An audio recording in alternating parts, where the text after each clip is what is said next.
আসসালামু আলাইকুম রহমতুল্লাহি ওয়া বারাকাতুহু। আলহামদুলিল্লাহ ওয়া সালাতু ওয়া সালামু আলা রাসূলিল্লাহ, আম্মা বা'দ। সবাইকে স্বাগতম জানাচ্ছি মুসলিম লাইব্রেরির পক্ষ থেকে। আজকে থেকে আমরা শুরু করতে যাচ্ছি একটি সিরিজ আলোচনা, যেখানে আমরা বিভিন্ন কিতাব থেকে কিতাবের রিভিউ এবং সারমর্ম সহ কিতাবের ভিতরে কি কি বিষয় আলোচনা করা হয়েছে সেটা আমরা সিরিজ আকারে আপনাদের সাথে সংক্ষিপ্তভাবে উপস্থাপনা করার চেষ্টা করবো ইনশাআল্লাহ। আমরা অনেকেই বই পড়ার প্রতি আগ্রহ রয়েছি, কিন্তু পুরো বই অনেক সময় বড় হওয়ার কারণে আমরা সেটা পড়ার প্রতি আগ্রহ ধরে রাখতে পারি না। সেই জন্য আমরা যেটা করছি, একটি বই সেটাকে সামারাইজ করে এবং সেটার ভিতরে কি কি আছে পুরোটার সংক্ষিপ্ত আমরা আপনাদের সামনে সংক্ষিপ্ত ভিডিওতে উপস্থাপনার চেষ্টা করবো ইনশাআল্লাহ সিরিজ আকারে।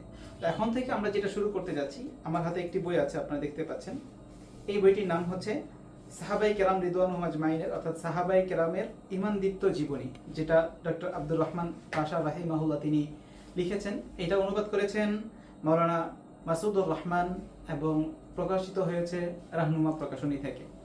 এবং আপনারা এই বইটি দেখতে পাচ্ছেন। এই বইটি থেকে আমরা এখন থেকে সিরিজ শুরু করতে চাচ্ছি। আপনারা নিয়মিত আমাদের সিরিজগুলো দেখবেন, আপনাদের আমন্ত্রণ রইল। আমরা প্রতিদিন, যদি সম্ভব হয় প্রতিদিন চেষ্টা করব, একান্ত না হলে একদিন পর পর আমরা এই সিরিজটা দেওয়ার চেষ্টা করব। প্রত্যেকটা সিরিজ বিকালে, অর্থাৎ যেদিন আমাদের সিরিজগুলো থাকবে সেদিন বিকালে সরাসরি সম্প্রচার হবে মুসলিম লাইব্রেরির ফেসবুক পেজ থেকে, এবং এটি আপনারা দেখতে পারবেন মুসলিম লাইব্রেরির ইউটিউব চ্যানেল সহ বিভিন্ন সোশ্যাল মিডিয়াতে। সো আপনাদের সবাইকে স্বাগত জানাচ্ছি আবারও আমাদের মুসলিম লাইব্রেরির সাথে থাকার জন্য। সবাইকে ধন্যবাদ। আসসালামু আলাইকুম ওয়া রাহমাতুল্লাহি ওয়া বারাকাতুহু।